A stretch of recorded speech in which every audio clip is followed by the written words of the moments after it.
Well, Ulises, the Tampa Bay Rays win against the Oakland Athletics, and we have a mailbag episode for you. So hopefully good vibes today. Yes, very good vibes. They get their first win in Oakland, which is awesome, but we get to hear from you. So let's get started right now. You are Locked On Rays, your daily Tampa Bay Rays podcast, part of the Locked On Podcast Network, your team every day. Hello, my name is Kevin Weiss. I'm Ulises Sambrano. And we are the host of the Locked On Rays podcast, part of the Locked On Podcast Network. Thank you for making us your very first listen every day. Be sure to check out and subscribe to our YouTube channel at Locked On Rays. You can also follow us on Twitter and Instagram at Locked On Rays and email us anytime, lockedonrays@gmail.com. A championship team is about each player being a perfect fit. Same with your vehicle. So for parts that fit, head over to eBay Motors and look for the green check. Stay in the game with eBay Guaranteed Fit. ebaymotors.com. eBay Guaranteed Fit. Only available to U.S. customers. Eligible items only. Exclusions apply. All right. Yeah, so before we get to our mailbag episode, should acknowledge that the Rays did, in fact, it happened, beat the Oakland Athletics by a score of 6-3 last night. Yes, they did. It was a very exciting game. Kind of sloppy. It wasn't an oil painting like Neil Solon said. Very well put. I like that. Made me chuckle. But a win is a win is a win, which is what Kevin Weiss says. So before we get started on the mailbag episode, I wanted to play a little game. Okay. And the game is, what interested you the most from last night, either positively or negatively? And these are the options. Number one, Tyler Glasnow running into problems and only getting through 5. Ryan Thompson coming back up and looking sharp as heck. Number 3, Margot with 3 hits and being really, really good offensively.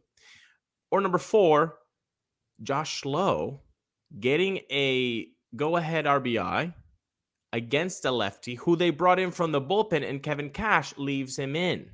What was more impactful for you out of those 4 options? I would say Manny Margot, because he also did it after Tuesday night and has built upon that. Actually, really all week, I think he's been a contributor in some shape or form, raising his average to 265 and his OPS to 712. Not bad for a number 9 hitter in the order, going 3 for 4. So I'll take good old Manny. That's good. I like that. I think there are no bad options on this one. I do want to say good for Thompson for looking really, really sharp and getting Glasnow out of trouble. Glasnow being only 5, hey, that's going to happen. I'm not too upset about it. But honestly, if I had to pick my first one, Josh Lowe being left in for a lefty and then coming through. Look, I understand he's doing great. Why would you change anything if the offense is rolling? Josh Lowe, I think, is trying to prove I'm an everydayer. Just like I'm listening to Locked On Rays every day, Monday through Friday on YouTube or my favorite podcast platform. Josh Lowe is saying, hey, I'm an everydayer in this Rays lineup, and I need to be an everydayer. I don't care who's on the mound. I'm going to produce. So maybe that's something that we can keep an eye on. I like it. All right, let's dive right into the mailbag. This first one, we have a voice memo. I don't know if we have it on the board here, but I can bring it up. Yeah. Okay. I did not see it. This first one from Angelo. Again, we put the priority on the voice memos. So Angelo gets first dibs on this episode here. Hey, Ulises. Hey, Kev. What's going on, guys? My name is Angelo. Big Rays fan here in LA. Unfortunately, my whole family is Dodger fans, but what can you do living in LA, right? But yeah, some would say 2020 was a bittersweet year, but you know what? Taking 2 out of 3 this year from the Dodgers was a great sight. Anyways, guys, I had a quick question to ask you. Ruben Cardenas, outfielder on the Durham Bulls for the Rays. Super cool dude. I actually played high school ball with him. I just want to get some insight and see what you guys thought about him. See what you guys think his possible ETA to the bigs is, or is he a possible trade piece? Wanted to get you guys' thoughts on him. But other than that, excited for Curtis to meet, excited for Kyle. Can't wait for them to get called up. But yeah, man, I ended on that. Thank you for what you guys do. Long-time listener. Keep it going, guys. And go Rays. Great question from Angelo in LA. See, there's Rays fans everywhere. Florida, California, Australia, runs the whole gamut. But love this Ruben Cardenas question.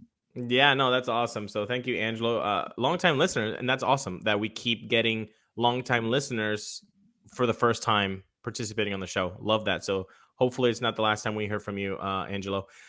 Okay, so I will be honest. I did not have Ruben Cardenas numbers tattooed on my mind. I had to look him up. I had to study him. I had to research him. I don't know if you had his numbers tattooed on your chest. Yeah, Kevin. He seems to have kind of, I don't want to say fallen beside the wayside, but I don't know if he's quite gotten the love or respect that his production over the course of the minor leagues should garner. I know if you look at Fangraphs the last couple of years, he's not even on their top 50, top 60 Rays prospect. He's sort of like an afterthought. And I know some of that has to do with him maybe having quote unquote quad A status and chasing too much at the upper levels. But as of right now, he is leading the Durham Bulls in homers, and he has a history of knocking him out of the ballpark. He had 25 homers in 2021. I think he's about as close as you can get to the major leagues without getting that opportunity and without being on the 40-man roster. Yeah, I think that's a good one. If you want to know about the player himself, he does, like you said, have a lot of power, but with a lot of power, doesn't come great responsibility like Spider-Man. It comes with a lot of strikeouts, a bunch of strikeouts. He actually has a 30% K rate in 2023. So if you can stomach it, cool. If the power comes around, at 111 WRC plus, which it's good. It's not going to garner, we need to bring this guy up right now. You know what I'm saying? Like, it's good, but it's not wow me. I think looking up at the distribution of his hits, he's pull heavy, 57% this year. A lot of infield fly balls. The rate is at 20%, which is pretty high. So an outfielder that plays mostly right field, has DH in the past. Just looking at his numbers and not sitting in Durham and watching him play, it seems like he's maybe too much one-dimensional player. I don't think he gives you a lot in the box. So maybe that's a reason why he doesn't get a lot of love. He's not very dynamic. But if you want pop and you can withstand the strikeouts, maybe he's somebody that you would need to call up. But I do see him very down in the depth chart right now. Yeah, I think it might be a case of, like Angelo mentioned, him being packaged in a trade if the Rays are trying to go out and get a bullpen arm or whatever it may be. And right now you have 6 outfielders on the big league roster, and until something happens to Vidal Brujan and then Greg Jones and some others, I mean, it's kind of a ways and ways to go before I think Ruben Cardenas gets that opportunity and gets that shot. And there's been so much talk about other guys as well. I know Curtis Mead is struggling mightily in AAA, but Kyle Manzardo is on the upswing.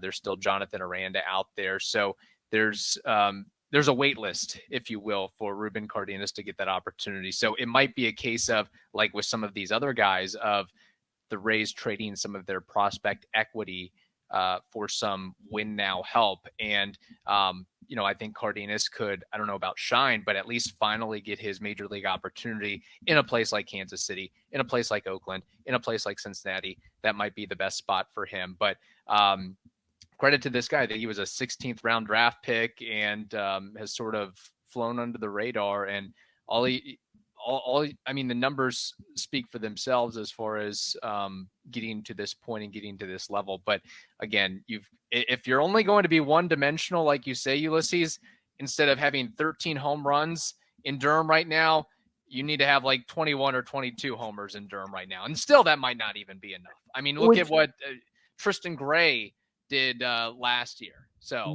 yeah, you have to really wow them.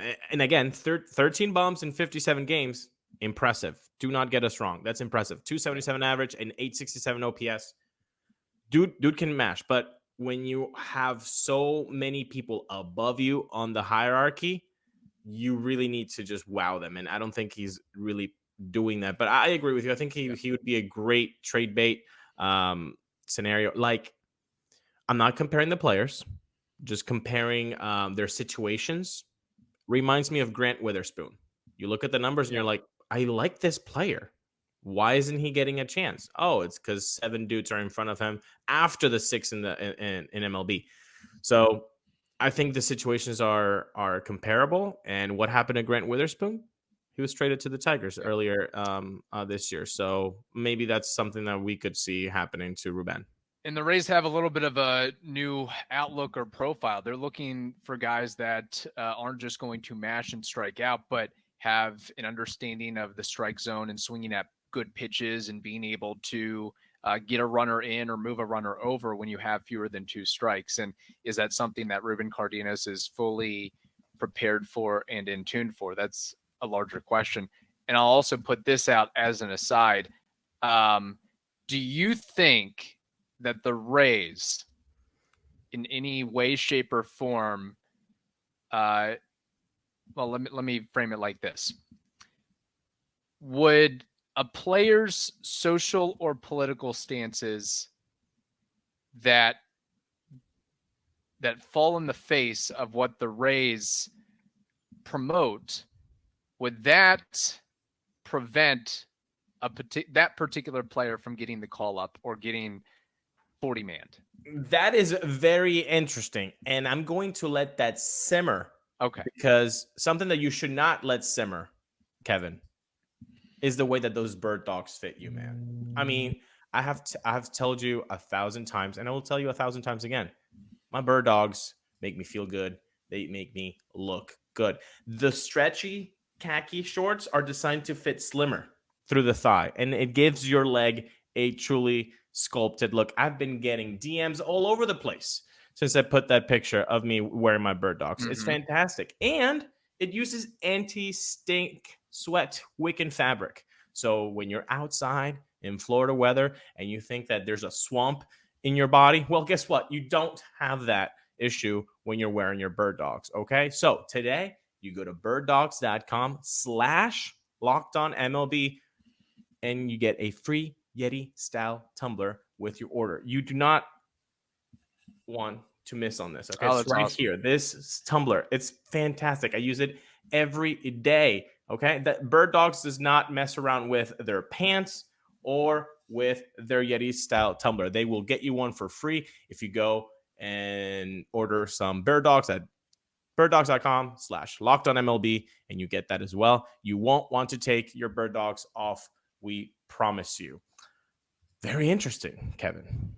Premise you mentioned. I do not think that a person's political opinions or leanings should in any way block them from being promoted. Right.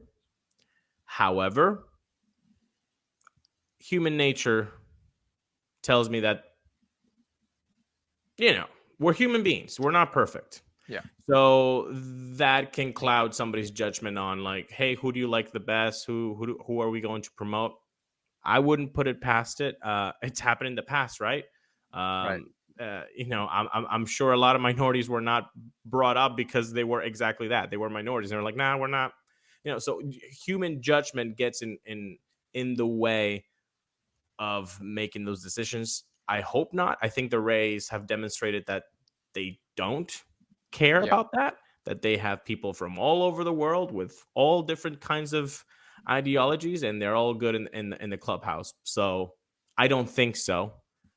But, Yeah, we're I just want to bring it up, maybe hit it in the comments, give your thoughts, but I'll just say not necessarily what Ruben Cardenas has said, but whether you agree with it or disagree with it, what he's reposted and retweeted on his social media that differentiates from what the Rays The Rays are a woke organization. It's different than what Ruben Cardenas.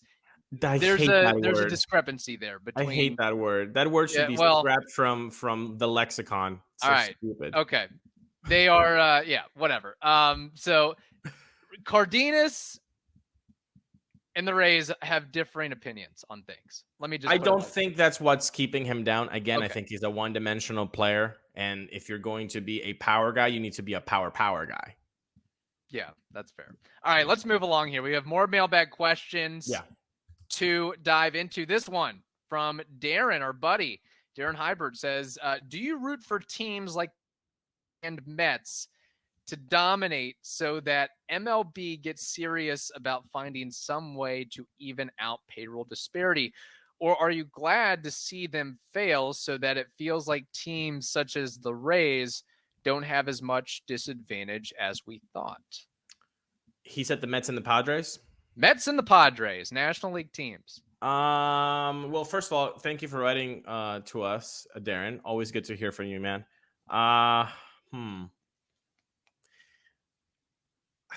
This is such a convoluted question. I'm going to go with yes. I want players to be paid more. Yeah. I'm pro player. I will never, and I am never going to be looking out for a billionaire's wallet. I don't care. Make them spend money. You got into this business? Spend money. Spend money. I don't care. Get the players their money. Okay, that's simple. We could go on and have like a whole week's worth of this topic. I'm just gonna keep it simple for that. Like, yes, I want teams to spend money, and I want Rays to spend the Rays to spend money. And again, spending money doesn't mean that you just give Jacoby Ellsbury a $150 million contract for 7 years. Like, people get that wrong. Because people think in absolutes, and it drives me bananas freaking sandwich.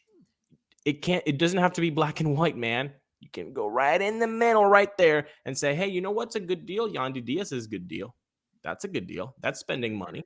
I like that. I like that a lot. You can do more of those deals. You can bring a Freddie Freeman. That would be nice. Spending money can be done smartly. You don't have to just be throwing money away, like, giving Dallas Keuchel 5 years, $100 million, or Madison Bumgarner 5 years, $80 million. Like, you don't have to be dumb with money like that. People really associate putting a lot of money with being dumb. I disagree with that premise. Yeah, no, I'm with you there. I think, if we're going to complain about the Athletics and all these other teams tanking and not spending money, I can't also get teams that have the resources that are spending money on players that have worked their entire life for something and want to cash in and take advantage of that. I guess there's a question of, should MLB govern stupidity and irresponsibility? That's a larger question going forward. Right. But it brings up the point on, not the Rays, but MLB has made so many drastic changes over the years. If, within the next 5, 10, 15, 20, 30 years, if there will be some sort of modified salary cap or some sort of structure that mirrors a salary cap, I don't know. But I don't have, and if you've got the money to spend, go spend it. And at some point, even an owner as rich as Steve Cohen and others, the luxury tax, it comes up on you, and a bad contract, it comes up on you, and it can hamstring you for years. So that's their mistake. Now, to Darren's other point, or another point with that, is there is research that shows that in order for a team to win a World Series, they have to spend above a certain amount, and the Rays have never really reached that amount of what needs to be spent to win a World Series. Right. And I think some of that has to do with, you're spending a certain amount. You've got a certain number of veteran players who are clutch, confident, battle tested, can handle the bright lights and the big stage and all that.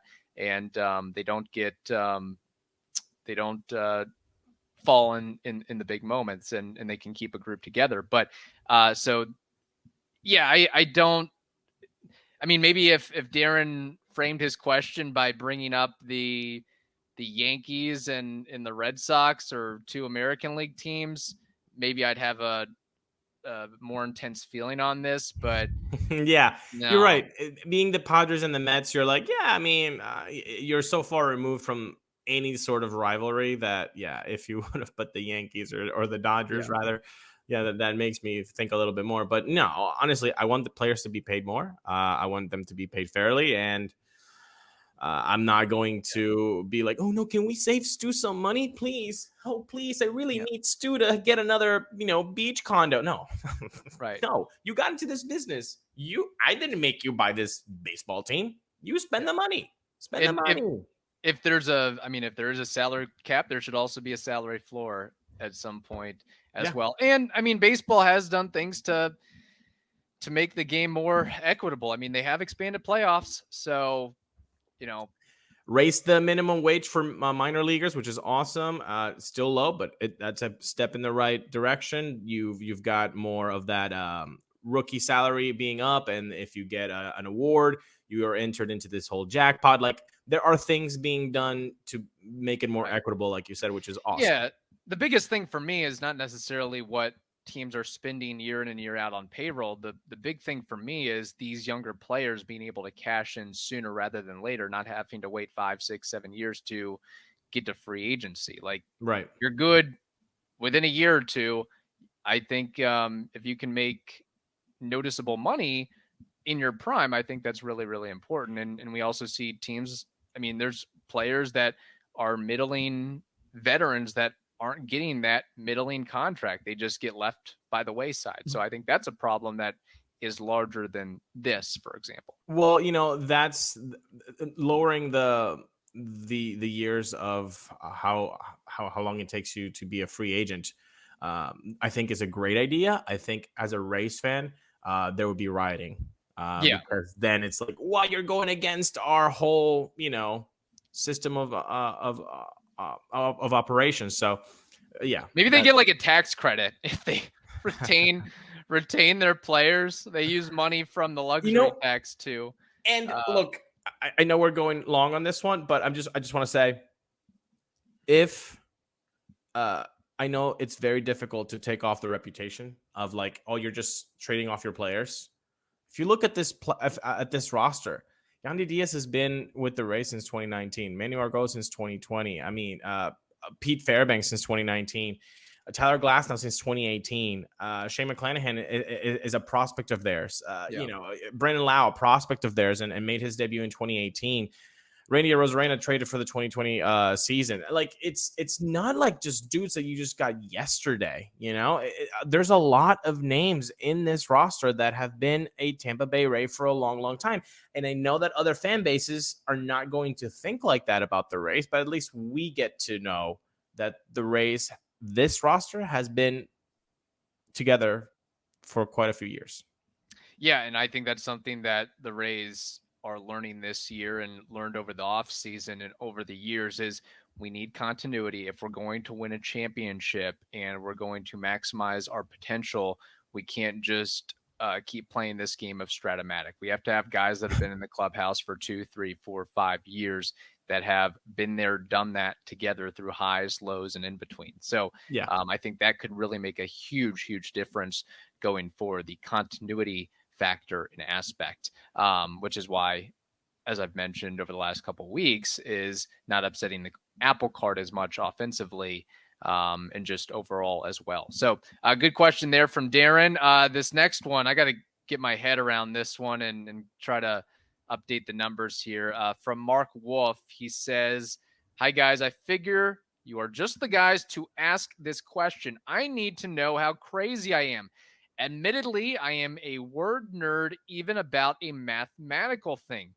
The Rays are currently, I'm going to update the numbers here, are currently 49-22, which is awesome.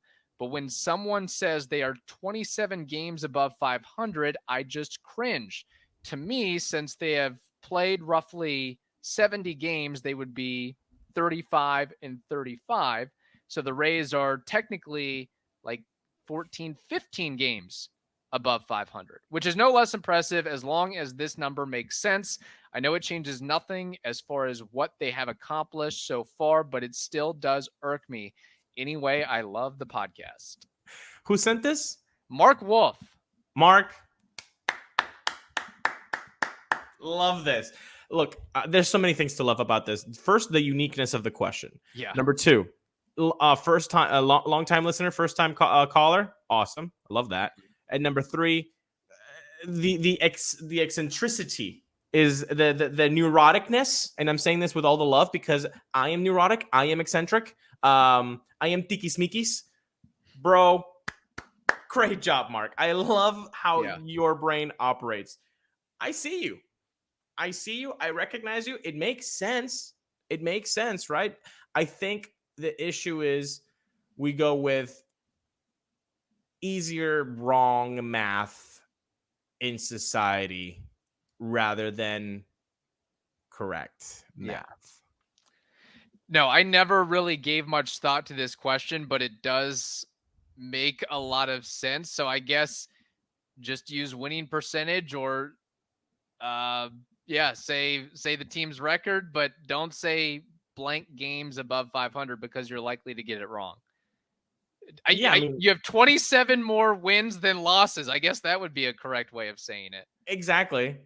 But no, I like you, I had never thought about this, which is, again, another thing that I love about the question. I never thought about it. I'm like, oh, that's cool. That's a cool question.